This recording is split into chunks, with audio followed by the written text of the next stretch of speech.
ಇವತ್ತಂತೂ ಪಂಡ್ರಾಪುರ ಇಟೋ ಬಂದ್ ಪಾಲ್ಗೆ ಹೋಗ್ತಾ ಇತ್ತು. ಹಾಯ್ ಹಲೋ ನಮಸ್ಕಾರ ಎಲ್ಲರಿಗೂ. ಇವತ್ತಂತೂ ಸ್ವಲ್ಪ ಚೇಂಜಸ್ ಕಾಣ್ತಿದ್ದೀನಲ್ಲ ನಾನು.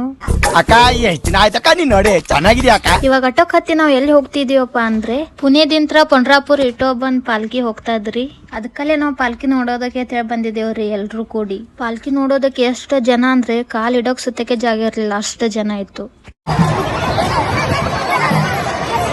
ಇವಾಗ ನಾವು ನಮ್ಮ ಅಣ್ಣನ ಮನೆಗ್ ಬಂದಿದ್ದೇವೆ ನೋಡ್ರಿ. ವಡಾಪಾವ್ ತಂದಾರ ನಮ್ ತಿನ್ನಾಕ. ವಡಾಪಾವ್ ತಿಂದು ಮತ್ ಮನೆಗ್ ಬಂದು ರೆಡಿ ಆಗಿ ಮತ್ ಇವಾಗ ಹೊರಗಡೆ ಹೋಗ್ತಾ ಇದೀವಿ ನೋಡ್ರಿ ಎಲ್ರು. ಇವಾಗ ಬಸ್ ಅಲ್ಲಿ ಕೂತು ಎಲ್ರು ಕೂಡಿ ಹೋಗ್ತಾ ಇದ್ದೀವಿ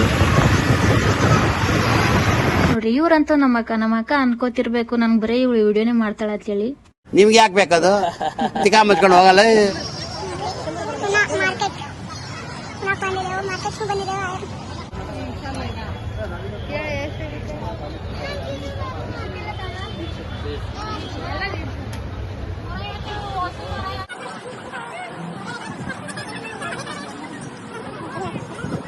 ಇವಾಗ ಹೂವಿನ ಮಾರ್ಕೆಟ್ ಬಂದಿದ್ದೆವು, ಹೂವಿನ ಹಾರ ತಗೋಬೇಕಂತೇಳಿ.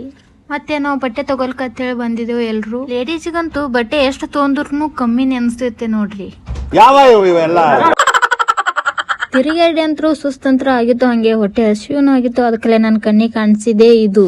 ವಾವ್, ಬಿಸಿ ಬಿಸಿ ಜೋಳ ಗಮ್ಮಂತಿದೆ. ಅಣ್ಣ ಅಂತೂ ಬೌಲಲ್ಲಿ ಹಾಕಿ ಕೊಟ್ಟ, ನಾ ಅಂತೂ ಮಸ್ತ್ ಆಗಿ ತಿಂದೆ. ಸೈಡ್ ಅಲ್ಲಿ ನಮ್ ಬಾಸ್ ಇದ್ರು, ಹಂಗೆ ನಮ್ ಬಾಸ್ ಒಂದ್ ನಮಸ್ಕಾರ ಮಾಡಿ ಈ ಬ್ಲಾಗ್ ನ ಇಲ್ಲಿಗೆ ಮುಗಿಸ್ತಾ ಇದ್ದೀನಿ. ಬಾಯ್.